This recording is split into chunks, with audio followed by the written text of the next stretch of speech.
예레미야서는 나라가 멸망한 이스라엘 백성들에게 하나님께서 예레미야를 통해서 주시는 회복과 위로의 말씀입니다. 이스라엘 백성들에게 있어서 이 예레미야 선지자는 다른 많은 어떤 선지자들보다 더 귀하고 더 복된 하나님의 말씀을 전했던 그러한 선지자입니다.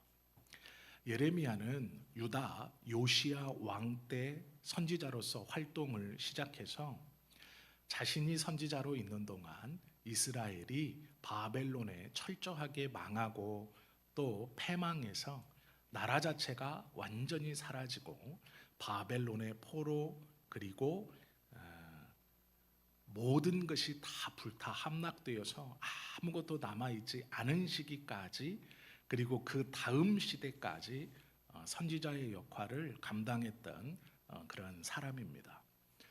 무슨 말이냐면 나라가 좀 잘 하나님의 말씀 앞에 기틀을 잡을 때 선지자를 시작해서 한참 왕성하게 활동할 시기에 나라가 망했고 노새에서 이제 하나님 앞에 부름을 받기 직전에 나라의 어떠함이 이스라엘 백성이 하나님 앞에서 어떻게 쓰임받고 부름을 받을 것인가에 대한 마지막 예언으로 자신의 삶을 마감했고 또 이스라엘 백성들은 이 예레미야의 마지막 말을 붙들고 남은 포로 생활을 견디어 나아갔던 이야기가 이 예레미야입니다.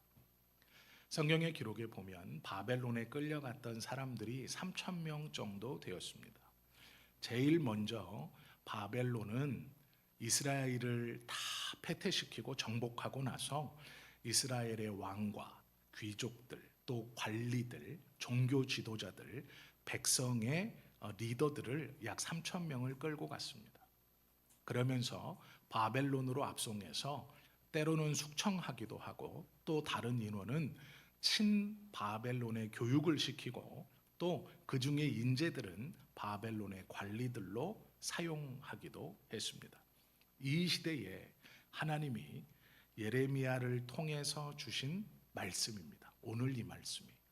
그런데 상황은 녹록지 않습니다.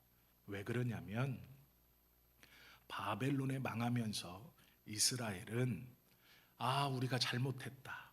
우리가 망하는 것이 우리가 하나님께 범죄하였고 그래서 우리가 이제 하나님 앞에 징계를 받는구나 라고 생각했던 게 아니고 요 시대의 이스라엘 백성들은 하나님이 우리를 버렸다라고 생각했습니다. 하나님이 이제 우리를 버렸으니 우리가 어찌할까? 하나님이 우리에게서 얼굴을 돌리시고 눈을 감았으니 우리가 어찌할까? 이랬던 때가 이 시대입니다. 하나님께서 이스라엘을 바벨론의 손에 붙이자 이스라엘 백성들은 우리가 잘못해서 이 벌을 받는구나 라는 게 아니고 하나님이 우리를 버렸구나 했었던 때입니다. 왜 그러냐면 이 예레미야 시대에 이스라엘은 여전히 하나님을 믿고 있었습니다. 여전히 예배했고 절기에 따라서 성전에 올라가 하나님이 기뻐하시는 예물을 들고 가서 예배 드렸습니다. 하나님을 믿지 않은 게 아니고 하나님을 떠나버린 것이 아닙니다. 그들의 생각에 있어서 그들은 하나님을 잘 섬기고 있었습니다. 그런데 어느 날 청천벽력과 같이 바벨론이 쳐들어왔고 예루살렘은 함락되었고 포로로 끌려갔습니다. 먼저는 3,000명이 끌려갔고 그 뒤에도 계속해서 이스라엘을 바벨론으로 불러들여서 민족의 이동을 시킵니다. 그때 이스라엘은 왜 자신들이 이러한 어려움을 겪는지 알지 못했습니다. 하나님이 우리를 버렸다. 그것이 이스라엘의 생각이었습니다. 이스라엘이 생각하기에 하나님이 우리를 버렸다라고 생각하던 그 시기 예레미야가 오늘 이 본문을 이스라엘 백성들에게 전파합니다. 선언합니다. 큰 소리로 외치는 것이죠. 그게 무엇이냐면 하나님의 계획은 너희를 버림이 아니고 너희가 다시 이 땅에 돌아와서 회복되어지고 누렸던 그 은혜를 다시 누릴 것이다 라는 외침입니다. 이스라엘 백성들은 이 말을 받아들일 수가 없었습니다. 이것은 실현 불가능한 이야기인 것 같았습니다. 하나님께서 우리에게 선한 계획을 갖고 계시고 먼저 은혜와 복을 주실 거라면 지금 이 땅에 살고 있는 지금 주시면 되지, 왜 70년이나 바벨론 땅으로 다 이주해서 포로의 삶을 살고 온갖 수모를 겪고 그 안에서 고통을 받고 다시 다른 땅도 아니고 원래 있었던 땅으로 돌아와서 이 땅에서 다시 잘 먹고 잘 살게 해주겠다라고 약속하시는가에 대한 이해를 할 수 없었습니다. 지금 잘해주시면 되고 지금 형통케 하시면 되고 지금 이 땅에서 있을 때 배부르게 해주시면 되지, 왜 70년이라는 시간을 바벨론의 포로로 끌려가 고통받게 하신 후에 돌아오게 하시느냐, 그리고 그 후에 놀라운 회복을 약속하시느냐, 이스라엘은 그걸 이해할 수 없었습니다. 그리고 그걸 받아들일 수도 없었습니다. 지금 해주시면 되지 왜 이런 고난 뒤에 그런 은혜를 약속하시는가 깨달을 수 없었습니다. 그들은 저녁마다 예루살렘 쪽을 향해서 노래 부르고 고향을 그리워하고 서로 모여서 자신들의 이야기를 합니다. 처음에는 계급이 나누어져 있었지만 포로 생활이 1년, 2년, 3년, 4년, 5년, 10년 길어지면서 이스라엘 안에 있었던 계급은 점차 흩어졌습니다. 모두 고통스럽고 모두 아프고 모두 힘들었기 때문입니다. 낮에 노역이 끝나면 저녁에 예루살렘이 보이는 예루살렘 방향으로 있는 강둑에 모여서 그들이 서로 고향에 대한 이야기도 하고 하나님의 말씀을 누구는 전하고 누구는 듣기도 하고 그곳에서 서로가 외로움을 달래며 모이고 하나님께 기도하고 하나님을 그리워하고 또 때로는 우리가 잘못하지 않았는가 반성도 하면서 그 어려운 시간을 견디고 있었습니다. 그 시대에 예레미야가 하나님 앞에 이스라엘의 멸망과 이스라엘의 회복을 위해 눈물 흘리면서 기도하고 있었습니다. 망한 이스라엘을 보면서 망할 것이라고 예언했던 예레미야, 그리고 그들이 정말로 망해서 노예 생활을 하고 있는 것을 보면서 하나님 앞에 눈물 흘리고 기도했던 예레미야에게 하나님이 약속을 주십니다. 70년이다. 너희가 포로로 있는 시기는 70년이다. 이 70이라는 숫자는 열이 7번 반복되는 숫자입니다. 즉 무엇이냐면 횟수로 1년, 2년, 3년, 4년에서 70년 이런 의미도 있지만 70년이라는 숫자는 완전히 깨어지는 시간, 너희들이 완전히 변화되는 시간, 너희들이 완전히 바뀌는 시간이다라는 의미의 70년입니다. 예레미야는 70년이라는 것에서 시간의 70년, 1년, 10년, 20년, 50년, 70년 끝 이것에 집중한 것이 아니라 그 횟수가 70년이라는 것에 무엇인가 하나님의 뜻이 있다는 걸 분명히 깨달았습니다. 이스라엘이 완전히 바뀌는 시간, 이스라엘이 온전히 바뀌는 시간, 그때까지이구나. 그러면 지금의 고통과 지금의 아픔이 어떠한 계기가 되어 지금의 이스라엘을 완전히 바뀌는 시간, 새롭게 된 이스라엘이 다시 하나님의 땅에 돌아와 하나님의 은혜를 온전히 누리는 날, 예레미야는 그래서 이 하나님의 말씀을 이스라엘 백성들에게 기쁨으로 전합니다. 우리의 포로의 기간은 영원한 것이 아니라 70년이다. 그 속에는 어떤 의미가 있냐면 완전히 바뀔 때까지이다. 이런 것입니다. 병에 걸렸습니다. 그런데 환자가 자기가 무슨 병에 걸린지를 모릅니다. 겉으로는 멀쩡하기 때문이에요. 그런데 의사는 압니다. 그래서 의사가 이 환자에게 당신은 지금 병에 걸렸습니다. 이거 고쳐야 됩니다.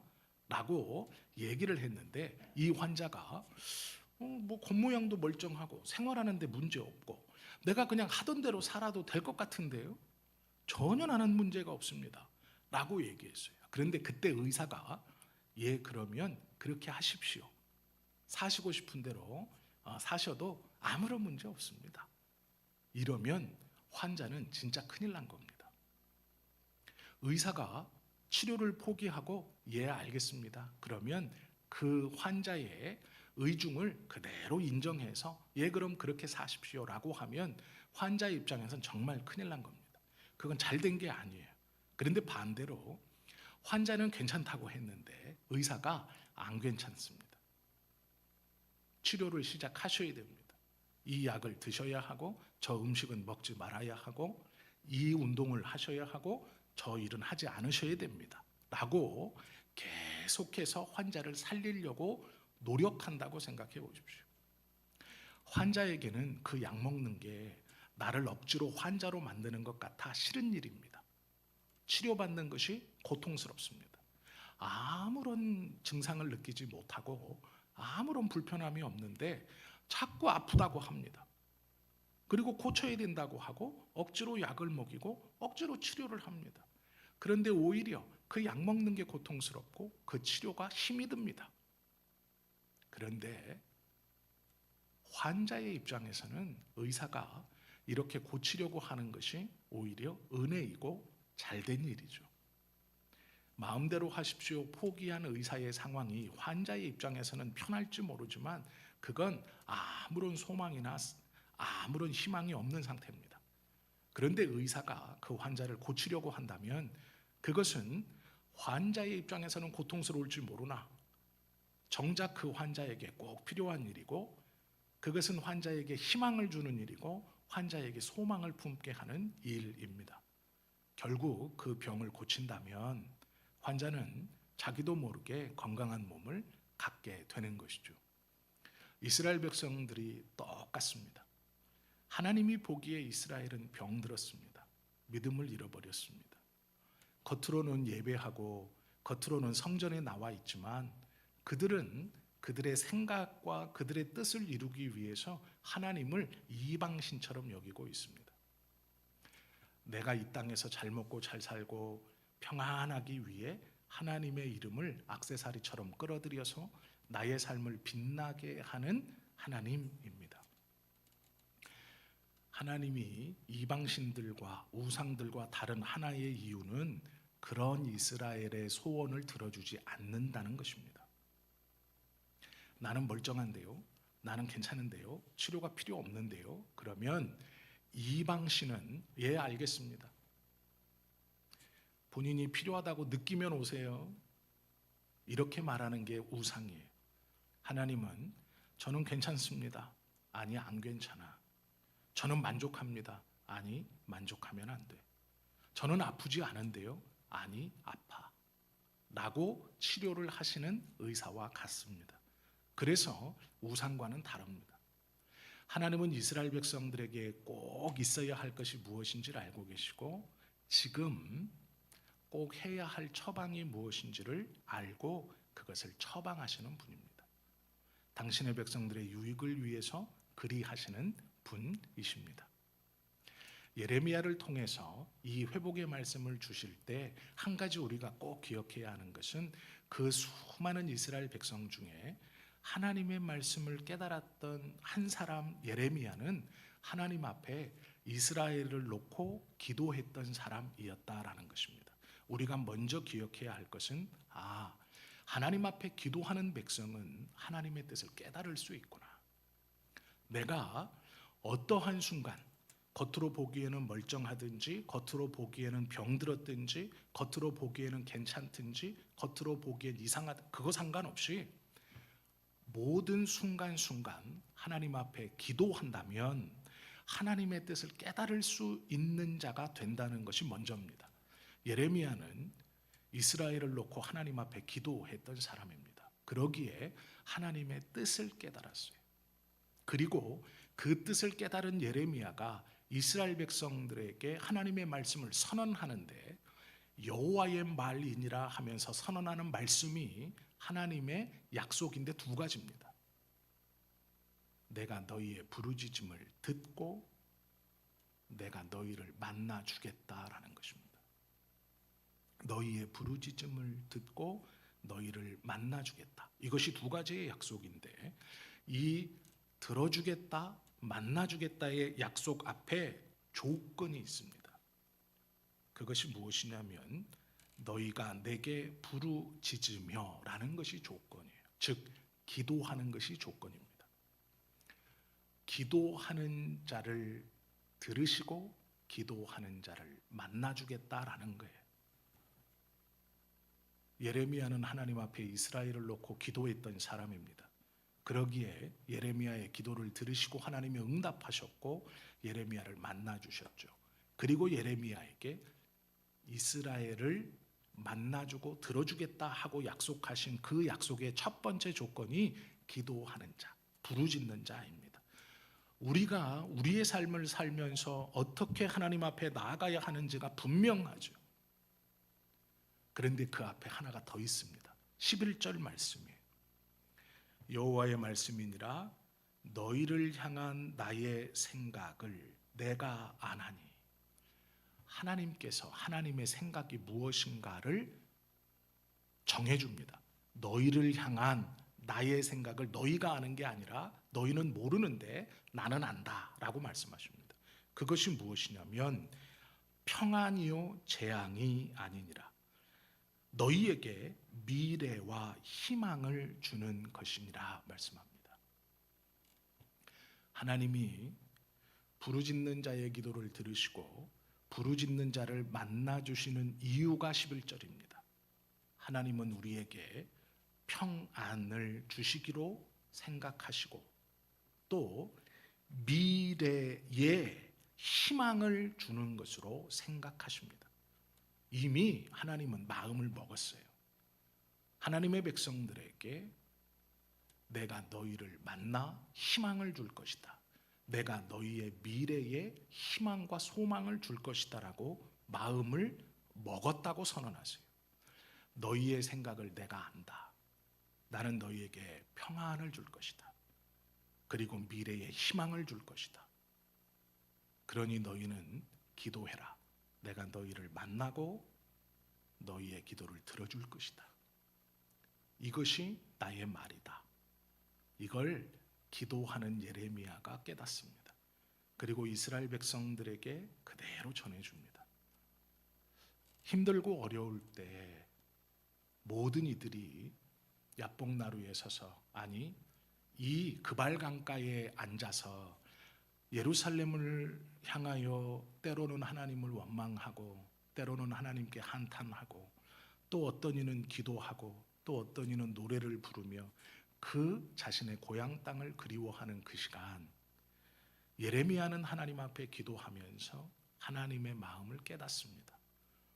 분명히 만나 주실 것이고 들어 주실 것이다. 이 고통 중에 하나님의 의도와 뜻이 있을 것이다. 우리가 바뀌는 날, 우리는 회복되어서 우리가 완전히 새롭게 되는 날, 우리는 다시 하나님의 약속의 땅에 돌아가 그 은혜를 누릴 것이다. 그러면 그 바뀌는 순간이 무엇입니까? 기도입니다. 기도하는 순간 하나님의 뜻을 깨닫게 되고 바뀌어 가는 것이죠. 그렇게 바뀌면 하나님께서 약속해 주신 놀라운 회복을 다시 누릴 것이다 약속해 주시는 것이 오늘의 말씀입니다.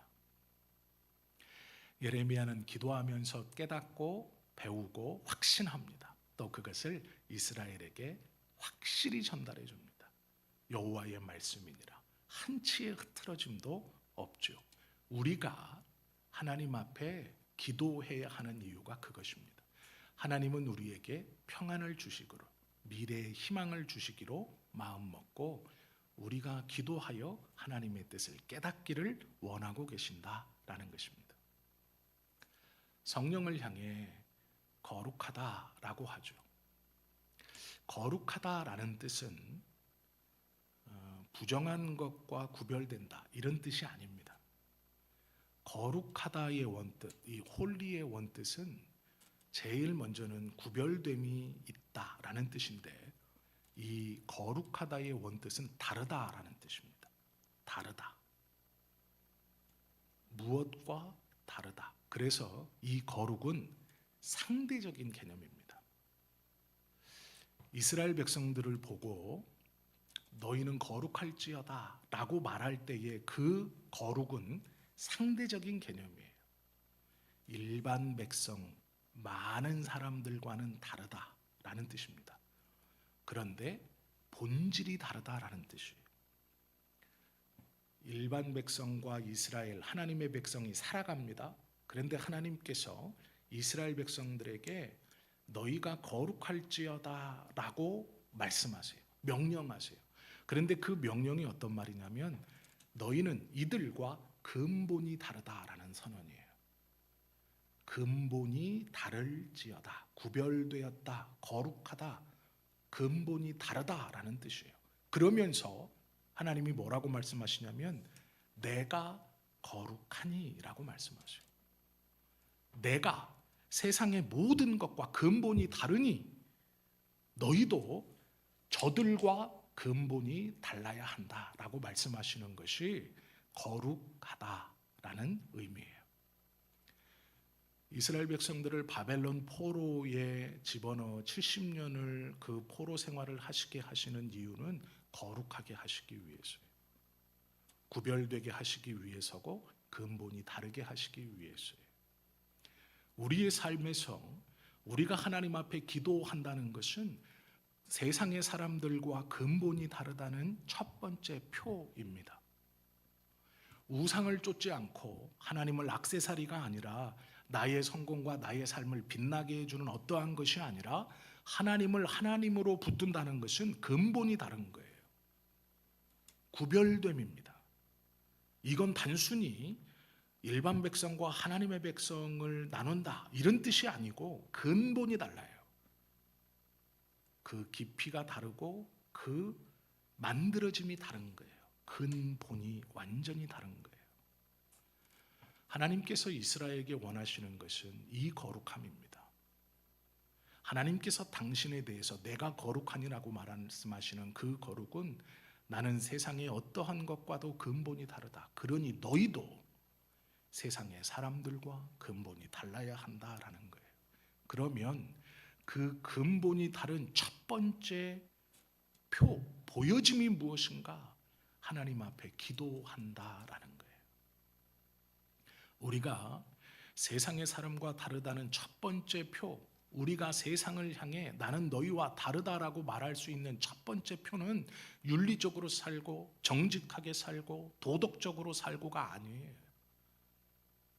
정확히 말하면 하나님 앞에 기도하는가. 그런데 그 기도가 액세서리로 하나님을 나의 뜻과 나의 어떠함을 도와주는 보조자로 협력자로 끌어내리는 기도가 아니라 하나님의 뜻을 깨달아 하나님께서 우리에게 품고 계시는 평안을 주시는 분, 나의 삶에 미래의 희망을 주시는 분, 지금 고통스럽고 힘이 드는 나의 삶에 하나님의 뜻과 의미를 깨닫는 것이에요. 그것이 기도입니다.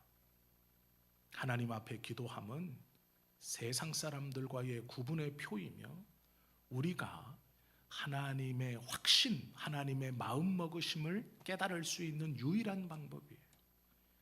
그러기에 하나님께서 우리의 기도를 들어주신다, 우리를 만나주신다, 그것의 출발이 기도입니다. 기도를 화려하게 하라는 말이 아니에요. 거창하게 하라는 말이 아니에요. 기도한다라는 것은 세상 사람들과는 다르다라는 하나님의 백성이라는 표이고 하나님의 뜻을 깨닫는 첫 번째 문이에요.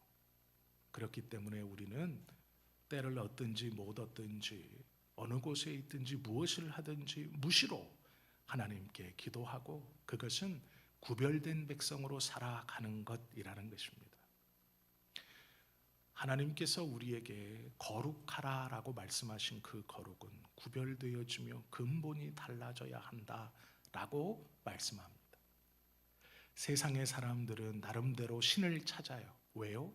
자신의 삶의 유익을 위해서 찾죠.